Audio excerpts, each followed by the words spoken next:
Great morning. So excited to launch BMG with you guys today. As you all know, you have this PDF in your file already. This is going to be a discussion on a growth model. You can use this on any practical decision-making process.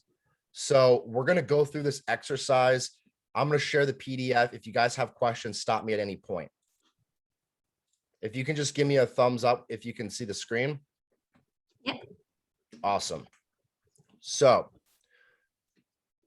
there are a number of stories that I can use to address the importance of this. But at the end of the day, really what we're doing here is I want to hand you guys this tool. Okay, so this is a tool that you can use both personally and professionally to achieve growth. So again, these are specifically for practical application or habit changes, right? The starting point is got to be very, very definitive. So if guys, if you can use the chat real quick, if you don't mind just sharing one goal that we can use for this exercise. All right. And it can be anything, right? It could be, I want to buy a house. It can be, I have this goal for sales. It can be a health related, spiritual related, whatever it is. If you don't mind just jotting one of your goals in the chat. And then we're going to run through this model. So okay, so this is for your move, right, Matt? Perfect. So just for clarity, guys, and this is the thing is that, you know, what I've found often is that most people haven't gone through an extreme goal setting exercise. So often we put out goals and I'm not picking on you, Matt. This isn't directed at you. People in general, we will set out goals and they're not specific enough. It makes me think back to that Arnold Schwarzenegger quote. You could have the best boat, the best crew, the best captain in the entire ocean. But if you don't have a destination, you're just going to float around aimlessly. So the acronym, and you guys have heard this from me before, but the acronym is SMART, right? So we want to have specific, measurable, attainable, relevant, and a time frame, right? So mitigating Matt move. I would challenge you a little bit here, Matt. When you say this, you know, do you think that this is specific? Is it measurable? Do you have a time frame? Oh yeah. Okay. Yeah. Sure. If you don't mind sharing that really quickly, because that is relevant. Oh, sure, dude. Well, I have to pull a Bully Joel and I have to be moving out by August 19th. That's your final date. Yes, I must be out of here. So I've already found a place to live and I've been playing Matt Mover for the past couple of days. Perfect. So love it. Lisa, the 10 pages per day. I love this. You know, again, it's measurable, right? It's specific. It's to the point. Do you have, is this on books or is this on, does it matter? Yep. So just books and not specific ones, just whatever I'm feeling that day. I kind of cheat on my books, so I'll hop around so I can complete them faster, but at least 10 pages. I could always go over, but minimum is 10. Love that. So there's a 3-step, and I call this the could, should, and must, right? So the must is like, if all hell breaks loose, everything goes absolutely horribly, I must hit this. If things go pretty well, I could do this. And then, so you get the general idea. And then read the Bible in a year. I love this, Ash. So is that starting from this point right now? And you're basically saying a year from today, or is this by year's end? Or can you just tell me a little bit more about that?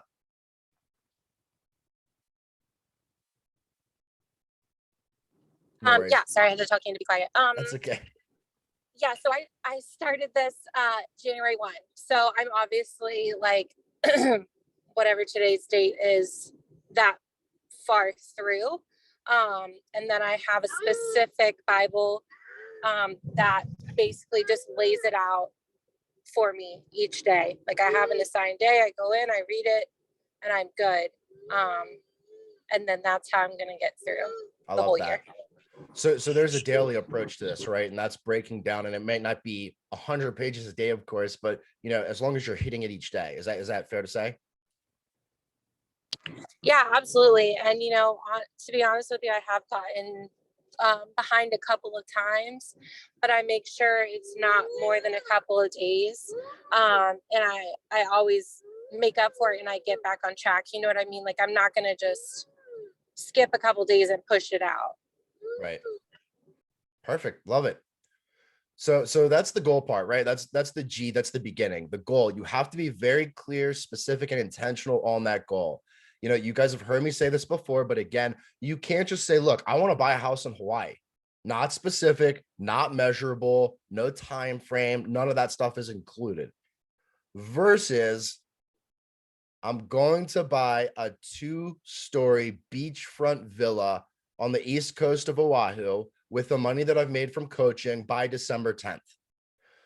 That is more realistic and attainable because we have very clear direction. So on the G part, you've got to break that down. The SMART acronym is usually really good to use, but then there are these questions here to kind of help you dig deeper. Reality check. This one is tough. So when we say the reality check, really what we're saying here is we want to do our best to remove the emotion. Okay. We're looking at the facts. You guys have probably heard me say this before, but there are always 3 versions of the story, right? Your version, the other person that's involved, and actual facts of the situation. We're not looking at the emotional interpretation or the viewpoint of somebody else or even our own. We're simply looking at the facts. So when I say we're looking at the facts, we're looking at our starting point.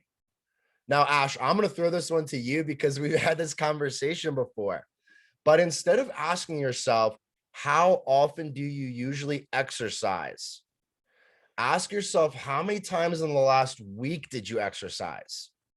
Right? That is a reality check. If I say, how often do you exercise? And I'm like, whenever I feel like it, versus how many times did I in the last week? It's specific, it's measurable.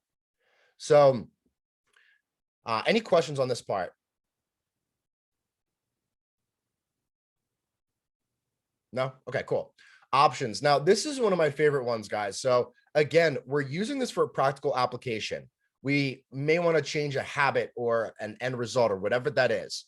So we've got this specific goal. We're very clear on our starting point. We know where we are headed, right?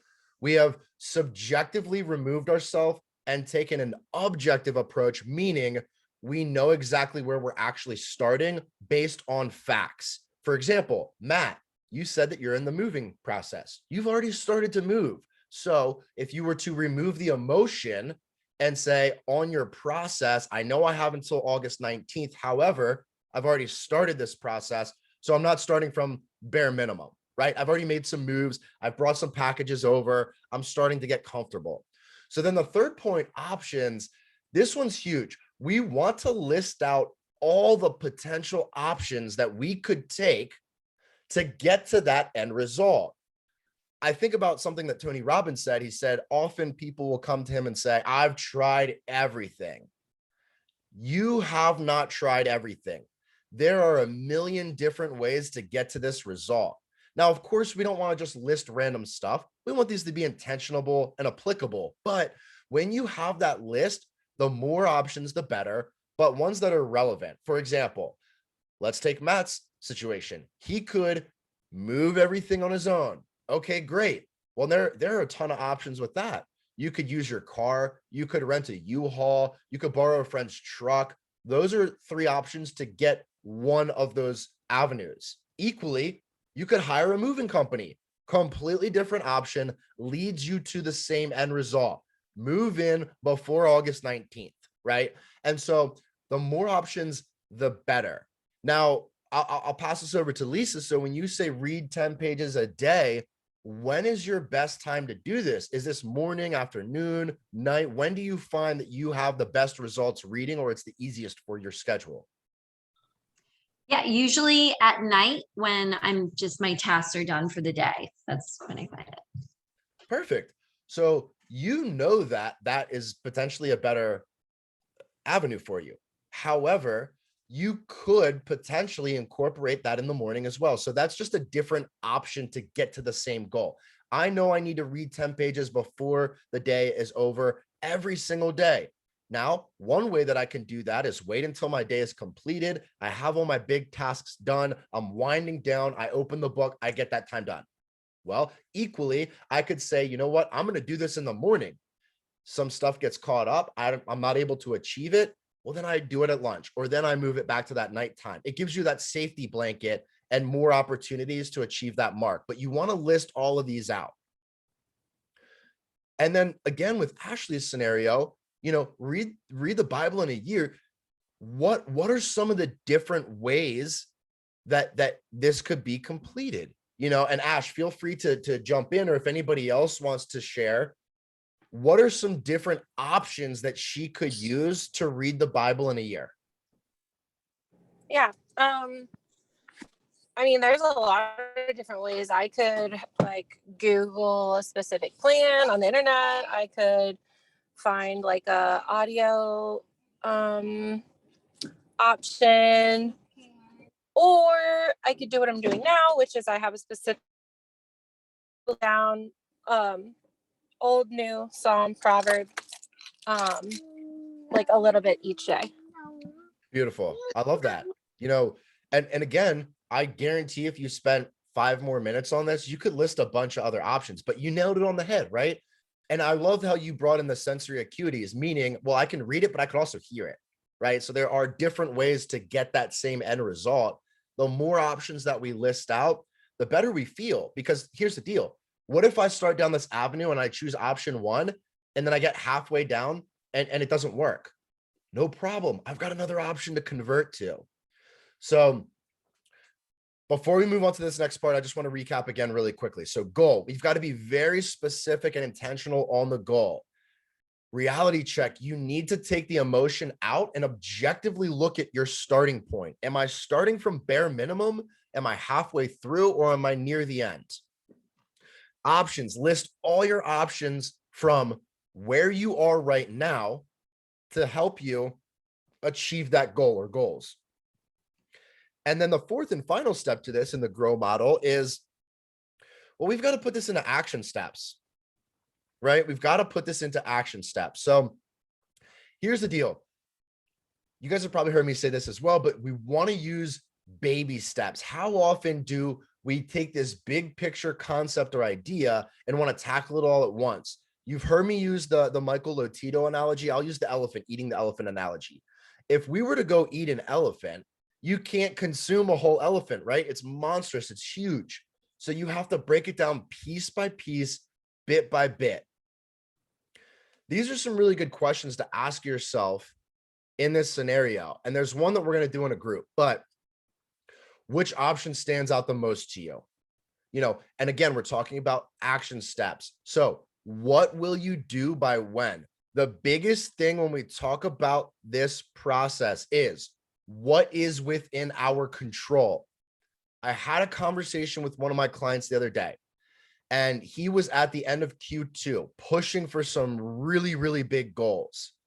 And he had like 9 deals out at the time. He would have been way over his quota for the quarter. So in that particular moment, he's sitting there waiting for these people to respond or send back the proposal, right? He needs the signed proposal. And so in that particular moment, he cannot control if the person signs or does not sign. What are some things that he can control in achieving his goal for Q2? And you can just shout it out. So what are some things that he could have controlled to achieve his Q2 goals? His reactions toward those people. Definitely. What else? I'll put it in a numeric stance. How many people did you talk to? How many proposals did you send out? How many calls did you make? How many emails did you send? All within his control. Has nothing to do with the other party. He cannot control if they respond back, if they sign the proposal, if they pay the bill. He can't control any of that stuff. He can influence that decision, but he can't control it. And so again, when we talk about the will, one of the things that I really like here is check your motivation, you know, because this is a fusion of action steps and our buy-in. That's really what we're saying here. What action steps can I create that I am bought into? And again, when we're in a coaching capacity, that's why I don't love to tell people what to do. It's, what do you think is the next step? And when you come up with your next step and next options, you're more bought in, right? Because you came up with it. So this is a really good opportunity to judge yourself on a scale. Where am I on a motivated stance? On a scale of 1 to 10, 1 being absolutely motivated, 10 being not really, I'm sorry, I mixed that up. 1 being not motivated at all, 10 being absolutely bought in. So Matt, where would you rate yourself right now on this moving process from a scale of 1 to 10, 1 being not super motivated, 10 being a crisis? All right, and not like the video game. Right. So it isn't a crisis yet. So I would say it's probably about a 4 or 5. Okay. Now I guarantee you, if it was August 15th, that number would be a lot higher, right? Oh, I'd be shitting a brick and building houses. So, but I get it, and that's why I'm being proactive now, because I took other factors into account, such as I'm flying solo and not Han of those plastic or cups or forks. So all the move is dependent on me, and I'm moving to some other my friend's girlfriend's house. So part of what you said earlier, I'm taking into account where I am primarily being Matt Mover. However, I am also hiring a moving company to move the things that I physically can't do on my own. And I'm using my car as, the Mattmobile to sit there and move everything. So perfect. And that goes back to the options that we referenced earlier, right? But you said you're probably at a 4 or 5 right now. So, out of curiosity, what would it take to get you to an 8?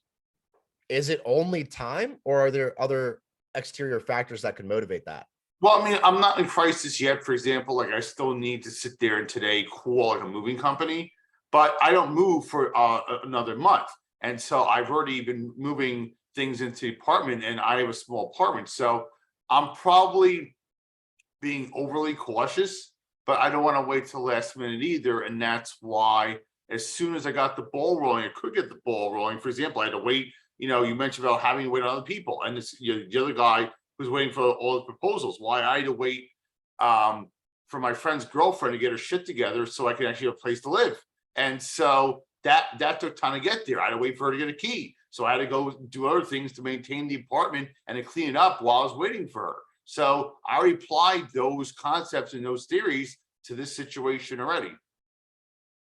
Absolutely. I love that. Again, what is within your control? And the reason that we bring up the crisis part is because when you are in a crisis, you don't really have an option. You have to react, right? It's not waiting for you.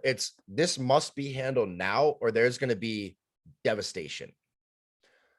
Lisa, same question. So if we're talking about a scale of 1 to 10, you're buying your motivation for reading the 10 pages each day. Where would you rate yourself? At an 8, for sure. It's something that's very important to me. It's not the most important thing at a 9 or 10, but it's definitely important. I love that. Yeah. And I know that personal development is extremely important to you. And that's definitely one of those components in how you achieve that, right?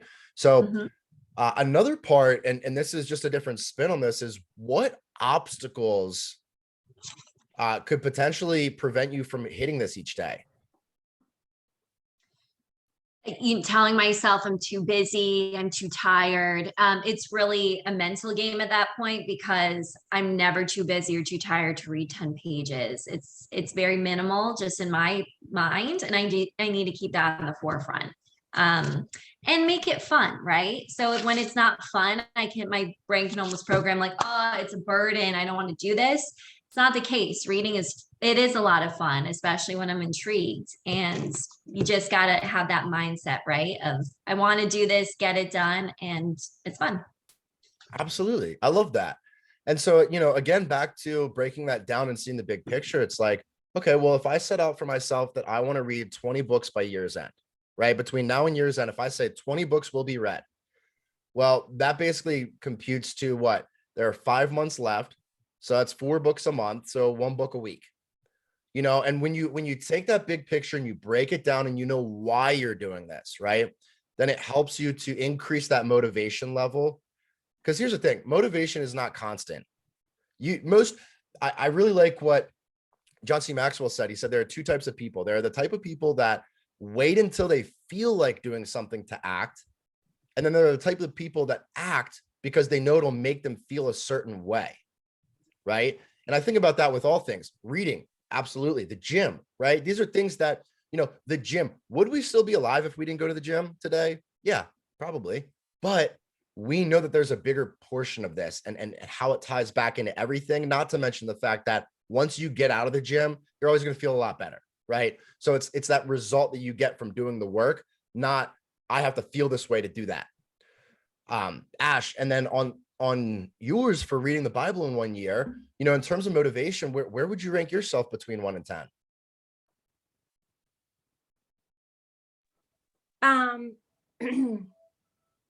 You said 10's like the highest. Correct. I'd say I'm probably about an 8. I love that. That's awesome. And so, and this is a daily commitment for you, right?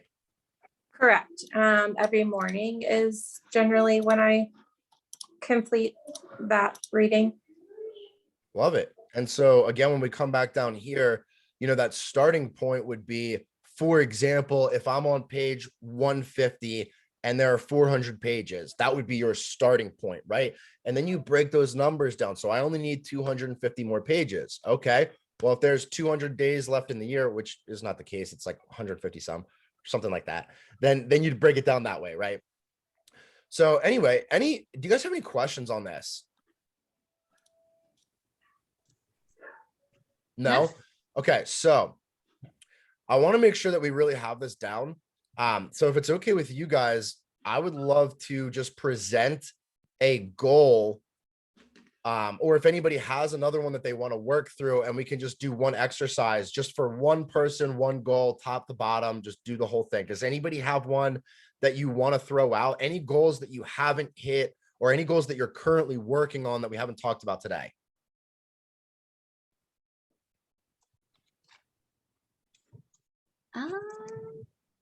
I mean, so this isn't a new venture I'm getting myself into. Going for my commercial real estate license. So yeah, everyone's telling me you got to do it. And I do want to. It wasn't something that was necessary before. It can only help me. It's added education. It isn't necessary, but it's continuing education. So I'm doing it. I found a real estate university that's local, accredited, came highly recommended. So right now I'm in the research phase. And then next I'll book the one-on-one and then decide from there if I would go with this academy. So that's step one. I love that. And so it sounds like you've already started the process. Is that correct? That's correct. So in this, I'm curious, because you've started the process, obviously this is important to you. You've begun to make those moves. You're in the midst of it. My curiosity is, of course, you want to attain the real estate commercial license, but taking that even deeper, once you get the license, what do you want that to do for you? How is that going to contribute to your goal big picture? Yeah, great question. So I am in private equities, and I do work with a gentleman that has his license. Not only that, he is in charge of large buyouts for premium assets in the area. So I'm working hand in hand with him. He's my business partner, and he is also a mentor in this space because I'm very new to this.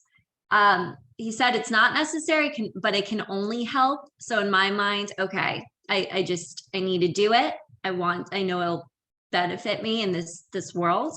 And again, continuing education. So if it's important to the business, it's important to me. And in the process, I know I can grasp anything quickly. And how I apply it, that's something that will be, I actually have yet to figure out. So I know it can only help when it comes to conversations that are had when it comes to these buyouts. I won't have to sit there questioning, what does this mean? What does this mean? What does this mean? It gives me a little more of a, a confidence behind what I'm doing. So, yeah. Perfect answer. And really what I'm hearing from you is that this contributes to the big picture. Right. Going through this process, getting the license, I may or may not actually need it, but it boosts my confidence, right? It's going to long-term help on the big picture. And I like how you really took ownership on that. So that's awesome. Now, when we get to the reality check portion, you've already started this process, right? So where are you in this? Have you just signed up? Have you actually started courses? Like, what does that look like? Yeah, great question. So research phase. So I haven't made a commitment just yet. So I want to check out a few that come highly recommended to me and then compare. And whichever that I'm feeling, I would then make the commitment. So still researching. Love that. And I noticed that you mentioned your business partner, right? So how is your business partner connected to this? Does he have a say in, or maybe not a say, but does he have any advice or influence on, hey, maybe you should go to this company, or maybe you should go to this company? He does. I'm actually taking it in my own hands because he's handling other elements. He's more than happy to help at any time. But what I've been doing is tapping into my own network that I've built through the years with people that I, am good friends with. I trust. They're already actively in this space, not saying he's not. But I am going to them and then also going to him when the time's right. So a little bit here, a little bit there. Goes back to the ownership. Love that. Mm-hmm. So, and it's really important to distinguish these factors, because here's what you've done. You've been able to isolate, hey, the big picture goal is to get that commercial real estate license, right? And that attributes to the company overall in this transition that you're making. On the reality check side, it is, where's our starting point? And you very clearly define that. Well, I'm in the research phase, right? I need to find the right company to take this to. Okay. That's important, because guess what? The next part is, what options can you take to get there? So, excuse me, talk me through some of the options that you could choose to get that license. Mm-hmm.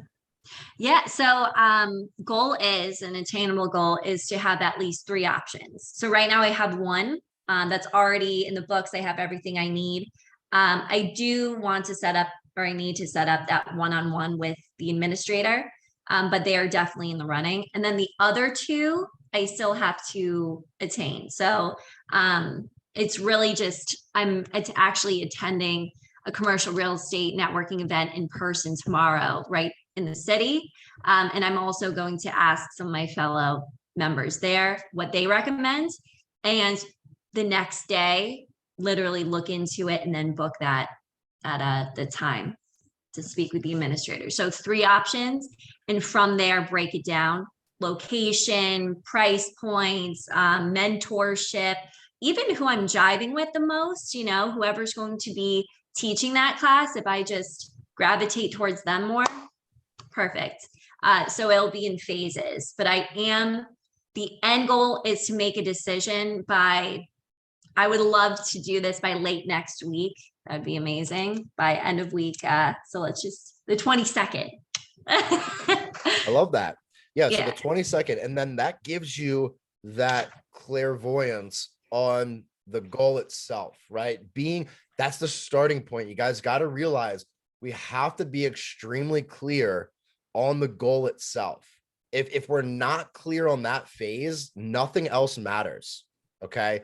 You've got to know what that looks like. And so I love how you said you've already set up the event. You've got that networking event tomorrow. That gives you the opportunity to get a feel for the environment, the atmosphere, learn from other people, right? Create your own ideas. Love that. You also mentioned having conversations with people. You've got a network and resources and people that are in this industry. So go have some conversations, right? And that gives you, again, more clarity. And then, you can, of course, take the online approach, reading reviews and doing things like that, watching videos, all of these options. But the reason that's so important is because you're clear on your goal. You put the date, the 22nd, right? So you're clear on what the goal is. You said, okay, my starting point, I know exactly what that is. I am starting in the research phase. And why is that important? It's important because it helps me make the decision of what company I'm going with. Also ownership.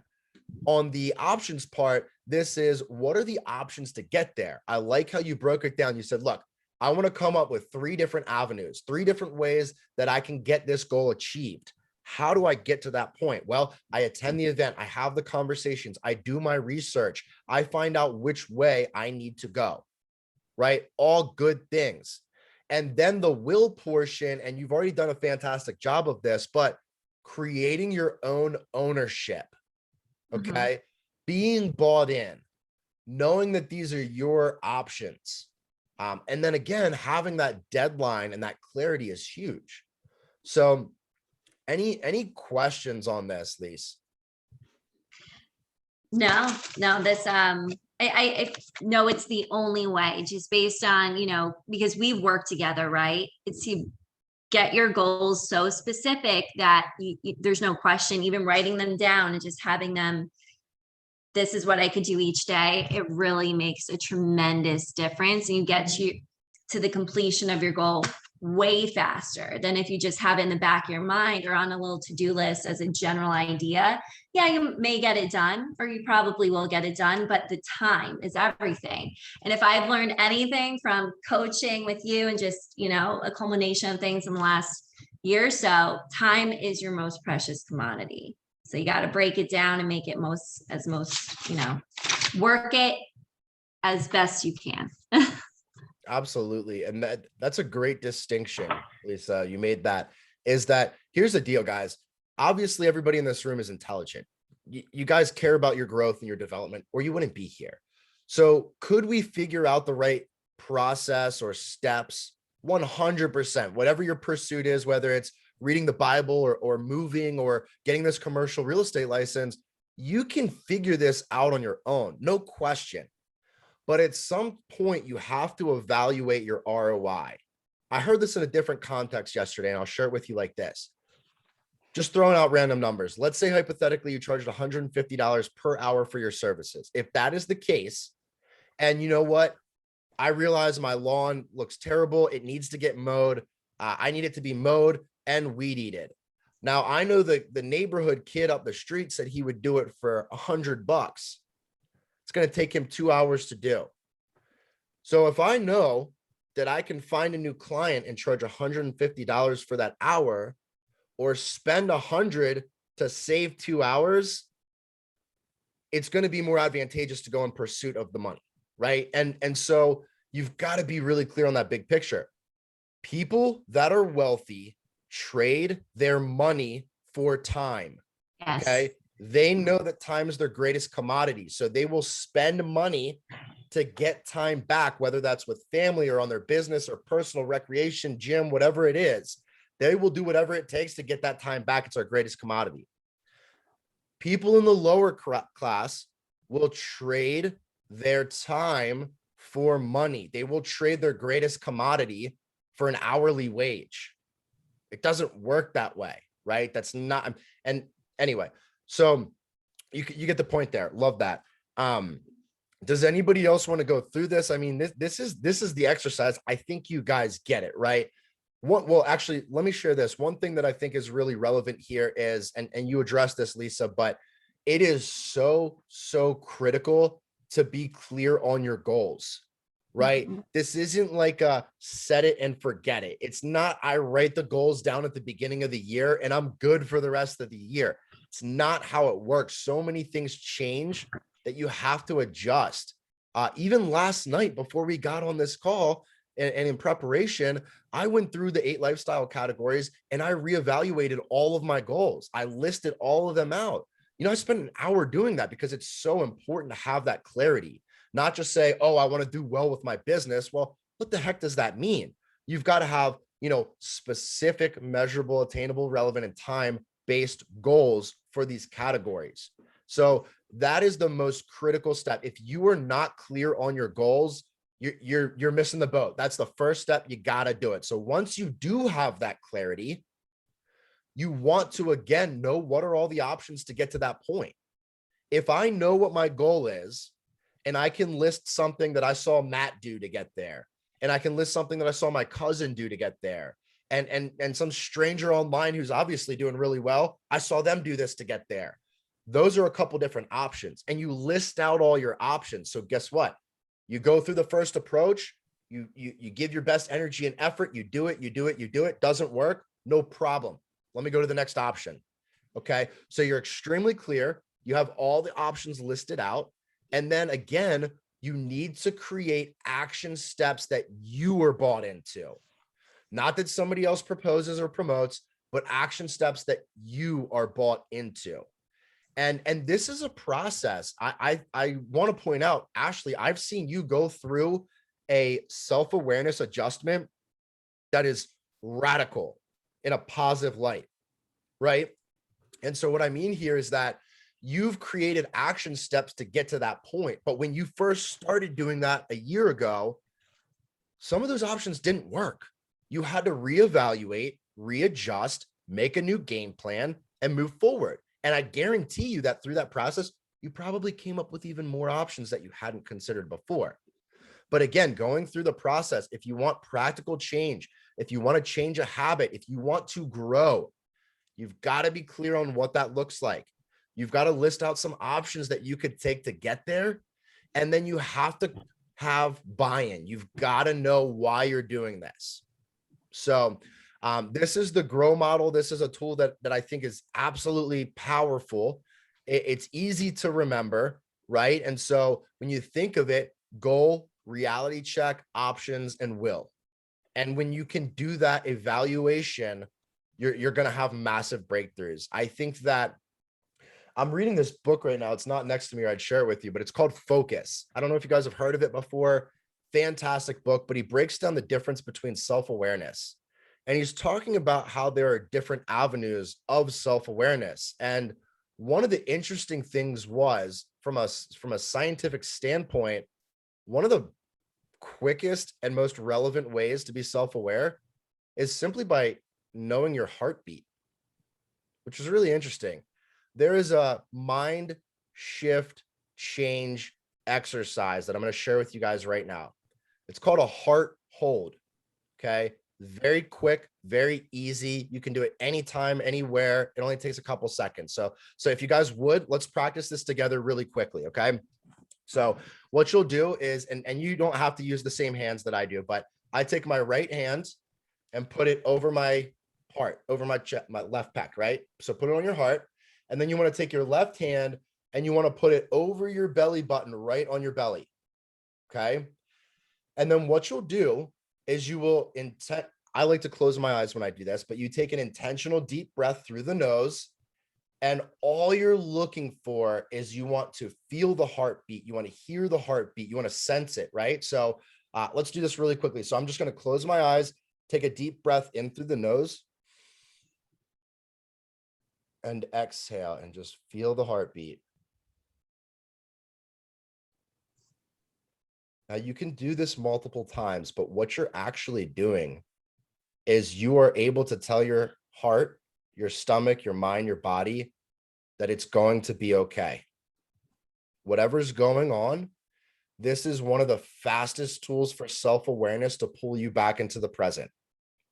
Okay, called a heart hold. I love that. It's a very simple technique, but it is powerful. So you can do this a couple different ways. By the way, this is the heart hold. I mean, you can do it on your wrist, you can do it on your neck. There are different ways to get that same result.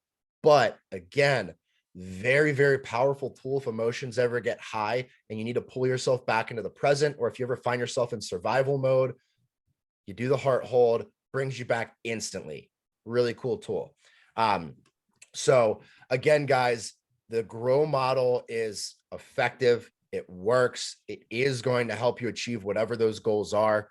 This was a shorter group today, but you guys have any questions or comments or anything that you'd like to work through real quick on this? Anything at all before we snide remarks, whatever you got in here. All right, this is where I chime in. And you I know why you're laughing too. So to me, that seems like a form of meditation, what we just did. Am I correct in saying that? It could be identified as that, definitely. Because I do something similar on my watch where I am, adjusting my breathing before bedtime. And so it gets my heart rate down. And that's where the Apple Watch comes in that respect. So, so I figure I share that. Today was, very good to hear. It was good to hear, Lisa's story and also share on mine. I had goals that I wanted to take care of when it came to the move, like calling the move today anyway, because I didn't know if I'd necessarily be able to get back to the house today to bring my belongings, but I had, moving companies to call and did the homework there. So I already had a game plan yesterday on what to take care of. And this grow model tends to ascertain, haven't said that word forever, those concepts and to, hone them down. So. Yeah, and I love that. And I think that another really good evaluation that you just reminded me of, Matt, is that there are going to be what I call, big decisions and small decisions, big goals and small goals, right? And so, sometimes you'll notice that a bigger goal is going to take a lot more concentration. Like moving in your situation, for example, is probably going to take more concentration, energy, effort than practicing the breathing technique each night. It's not that they're different in priority. It's just one's easier to implement than the other. Have you ever looked into Wim Hof, by the way, Matt? He's got a lot of really cool breathing techniques. I don't know who that is. Yeah, I would check him out. I can send you some stuff on him, but he's got some really cool stuff. You go for it. Well, to me, the move is like the little train that could in Quad City DJs. I think I can. So it's not, I realize it's not going to happen overnight, but more importantly, I also realize, like you mentioned, crisis, that I don't have the luxury anymore of having my friend and my ex-girlfriend to help me move.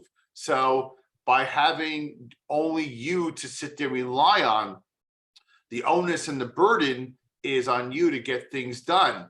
And so I realized that, and that's why I've been doing a lot of it myself, over a month removed, mind you, because I'm not moving until the 19th of August, and I started this process this week.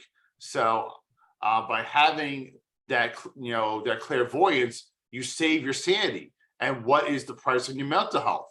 And that's a huge problem in the world, especially after COVID, is the lack of mental health and why people are struggling and having their issues.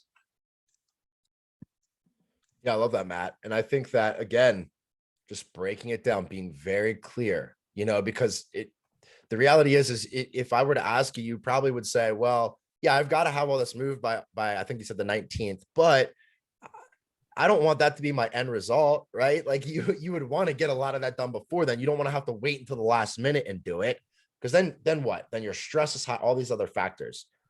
Ash, anything that you want to share or ask or jump in before we wrap up? Yeah, so when you mentioned the heart, I love when this happens, but like my reading from my book yesterday was about heartbeats. And I think that I love when that happens. So cool. And then I wanted to relate to like the breathing exercise, because oftentimes when I'm like super stressed or overwhelmed, like I don't realize that I'm not breathing. Like I'm breathing, but I'm not breathing well because I'm like so stressed and overwhelmed. And so I'm more aware now and can, like, if nothing more, at least take one deep breath.